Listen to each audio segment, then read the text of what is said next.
ঝালকাঠির গাবখান নদীর উপর ২০০১ সালে প্রায় ৮২ কোটি টাকা ব্যয়ে নির্মিত হয় পঞ্চম চিনমৈত্রী গাবখান সেতু। তবে এরপর সেতুর আর তেমন কোনো রক্ষণাবেক্ষণ হয়নি।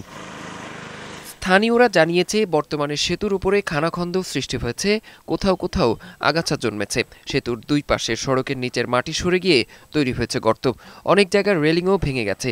রাতে চলাচলকারীদের সুবিধার্থে দেয়া ল্যাম্পপোস্টগুলোর অধিকাংশই এখন অকেজো। এতে যাতায়াতের ঝুঁকি বেড়েছে। এই ব্রিজে নামতে গেলে তিনটা যে বাড়ি খায়, এই বাড়ির চোটে গাড়িগুড়ি সব যায় উল্টিয়া।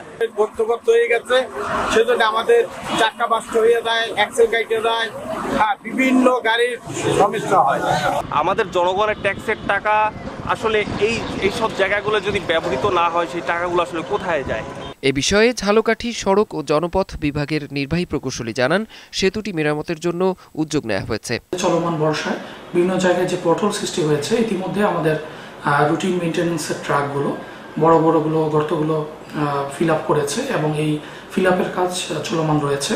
আশা করছি যে আমরা আগামী ২-৩ দিনের মধ্যে এই পটহোলগুলো মেরামত করে দিতে পারবো। গাবখান সেতু দিয়ে খুলনা, বাগেরহাট, মোংলা সহ বিভিন্ন জেলার যানবাহনের চলাচল। এতে বছরে রাজস্ব আয় হয় প্রায় ৩ কোটি টাকা। ডেস্ক রিপোর্ট, বৈশাখী সংবাদ।